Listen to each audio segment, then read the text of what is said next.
since this has been quite a sad day, most especially for the people of Syria, but also for this Security Council. The people of Syria who seek nothing more than the opportunity to achieve their universal human rights and to see their aspirations for freedom and liberty achieved have been slapped in the face by several members of this Security Council today. And as I said in the chamber, I think the people of Syria and the people of the region have had today the opportunity to determine who among us stand with the people of the region in their quest for a better future, and who will go to whatever lengths are necessary to defend dictators who are on the warpath.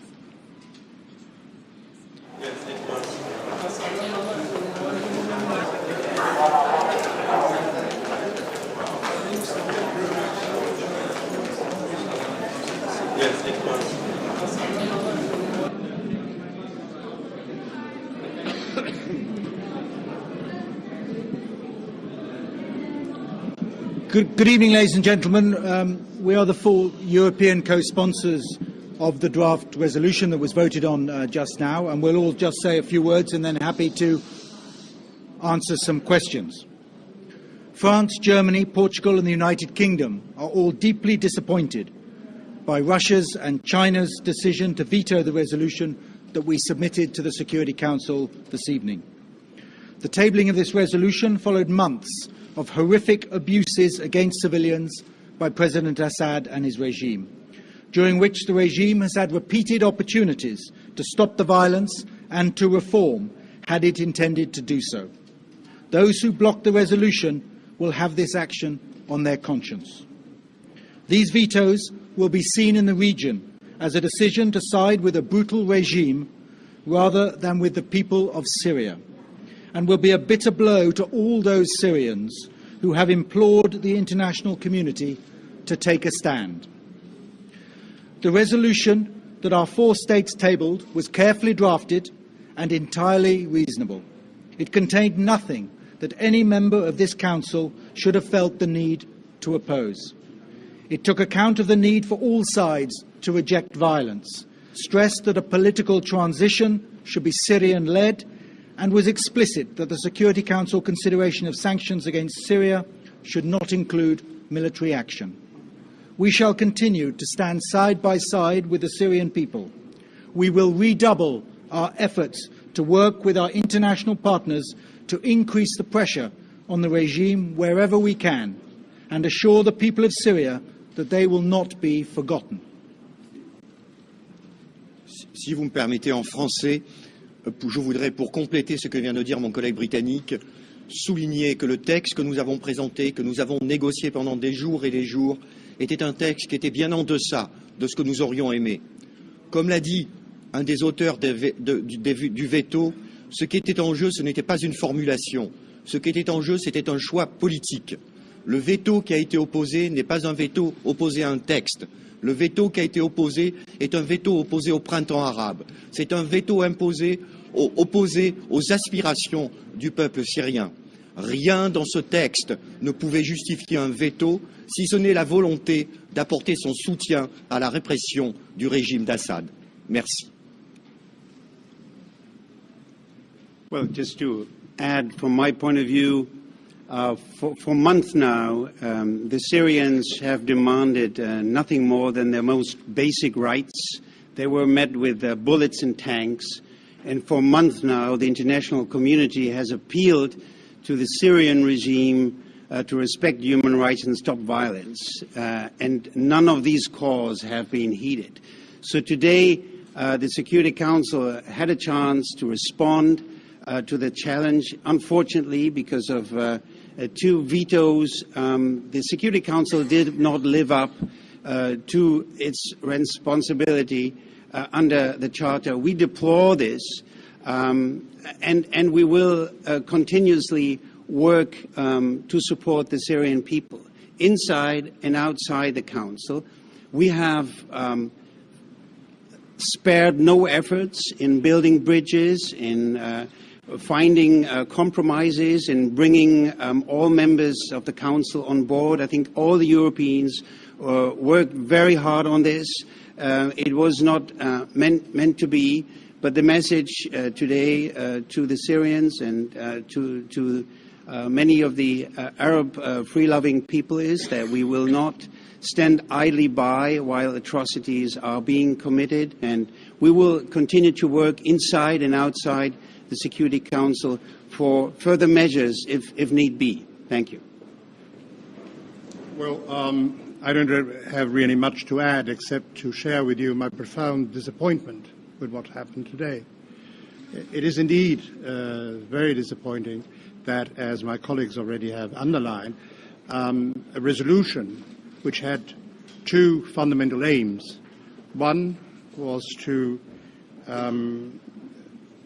appeal for the cessation of violence and respect for human rights, and the second essential aim was to appeal for a Syrian-led political reform in the country. And so it's extremely disappointing, and we very much regret that a resolution which had this very simple objectives has not been approved by the Council. Furthermore, as I have said, since the presidential statement of a month ago, the situation has deteriorated considerably, and we are still seeing, unfortunately, every day, more people getting killed, further respect of fundamental human rights, and no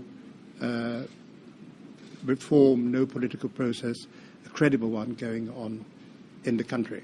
So I am profoundly disappointed, as I said, and I very much regret the result of today's voting. Thank you very much.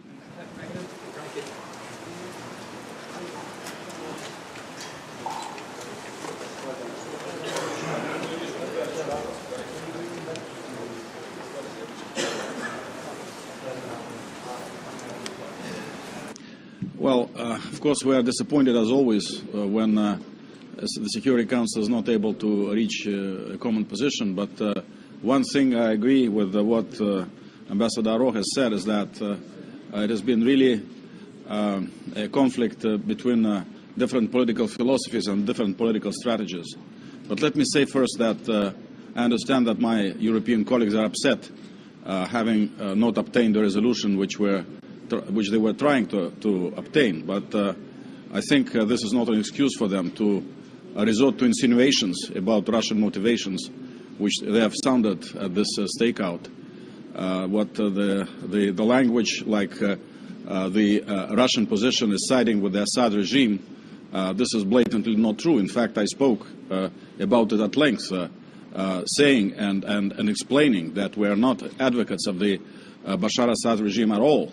We are talking to the government in Damascus in a very demanding tone of voice, telling them what needs to be done in order to get out of this crisis.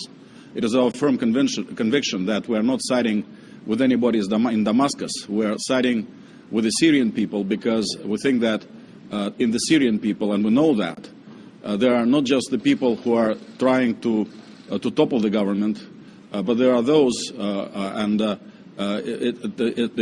jury is still out about who is in the majority, who want to see peaceful change. And of course we believe that it's much to the benefit of the Syrian people to find a way to a peaceful change and to ending violence as quickly as possible.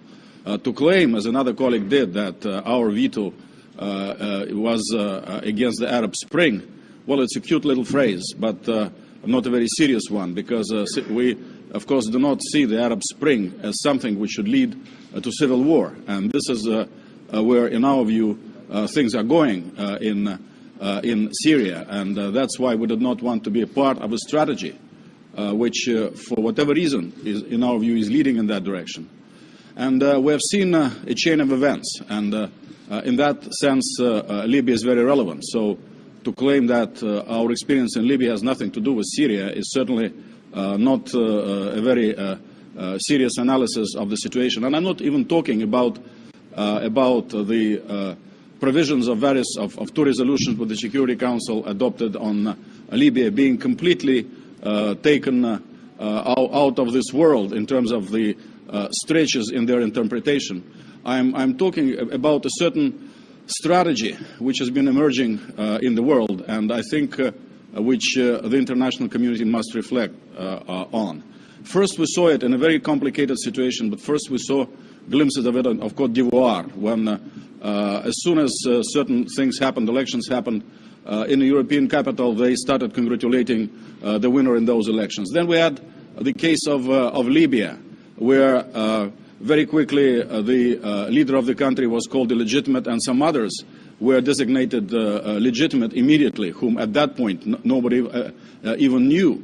And then again, this situation in Syria, what we see is some capitals being overly hasty in passing their judgment about illegitimacy of the leaders in Syria. We have to reflect on the concept of legitimacy. It's a very complicated concept. But what I know for sure, it is not for Paris, Washington, or London to pass a definitive judgment about the legitimacy of certain leaders in the Arab world or anywhere else. So when we saw that, and we saw that combined with discouraging and actively discouraging the opposition from dialogue with the government, when we saw very often opposition to be incited to pursue its line of action and refusing to include in the draft resolution the language we were proposing about the need for the opposition to dissociate itself from the extremists, we realized that that was a strategy we couldn't cooperate with. And, you know, our Western European colleagues made a lot of the fact that they climbed down quite a bit in their language, and in fact they did, in an effort to win some abstentions rather than negative votes from some members of the Security Council. However, if you read the text, you will see that it continues to be one-sided. It continues to cite only the government.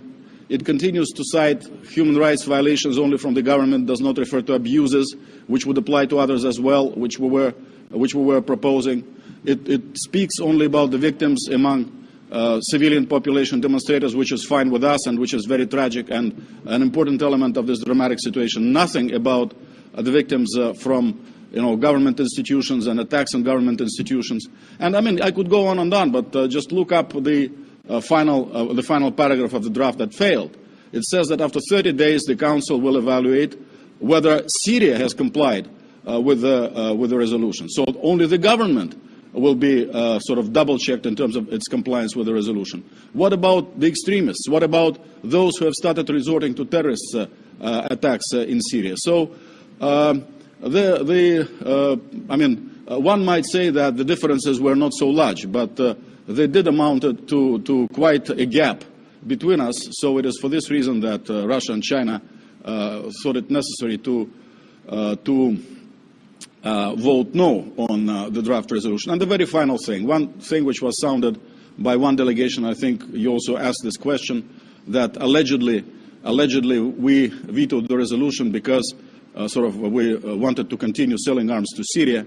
You know, Russia is a country of principles. As you know, those of you who work in the United Nations, there has been a number of occasions when sanctions were adopted, which Russia accepted major losses.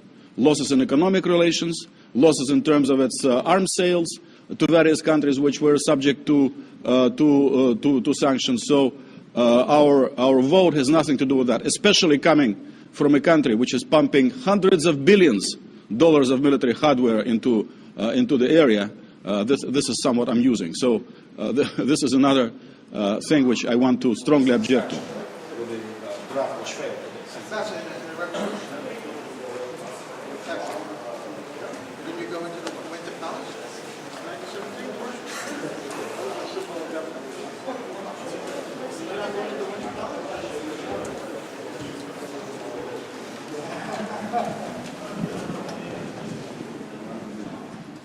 Thank you.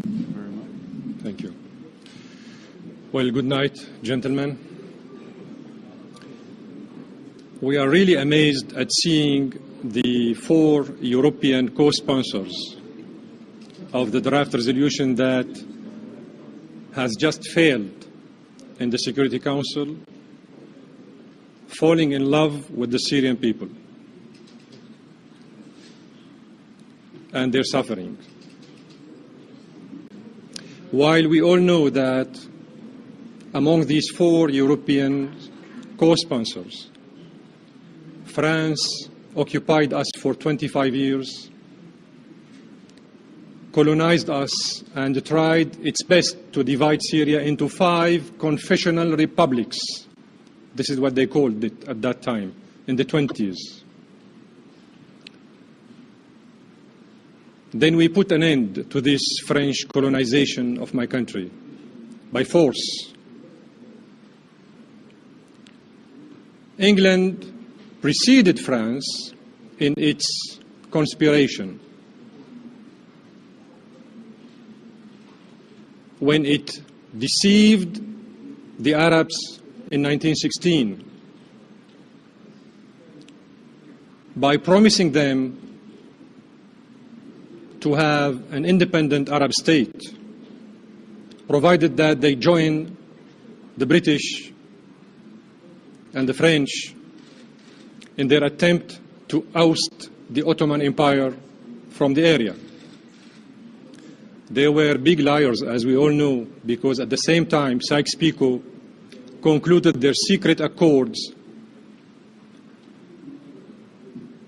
in order to colonize the whole area and to divide it into French colonialism and British colonialism.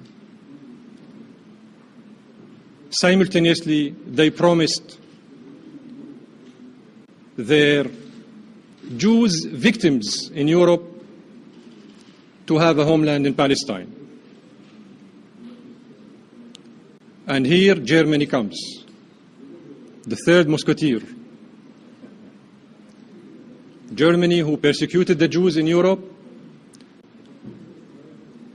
is now trying to show itself as an honest broker of a very deceiving and cheating draft resolution on Syria. The 4 European co-sponsors failed because they were wrong in their approach as well as in their political philosophy. And they were misreading the map and misleading the international community. They forgot the suffering of the Syrian people for decades. Now they moved hastily and quickly to help the Syrian people. Where were they when we hosted 2 million Iraqi refugees who ran away from Iraq because of the invasion by USA and Britain of this country? They didn't think about our suffering at that time, and they didn't help us, neither financially nor politically. Where were they when 500,000 Palestinian refugees were expelled by the Israelis from Palestine in 1948 and then in 1967? Where are they from stopping the Israeli occupation of the Arab land? And why they oppose the Palestinian request to have full membership in the United Nations?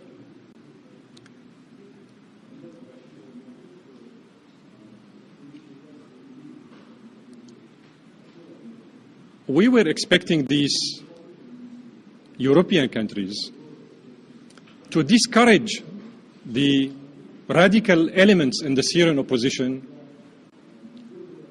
from not joining the national dialogue.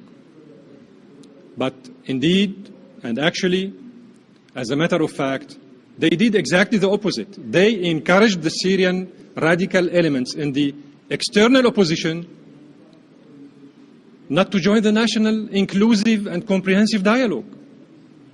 Then, here, the question is whether everything is related to really reforming Syria or destroying Syria. The answer is very simple. these countries have hidden agendas to destroy Syria, to destroy the whole area, to build a new geopolitical sphere that will serve giving Israel the upper hand over the destiny of the area. And this is what they call, very politely, the Greater Middle East,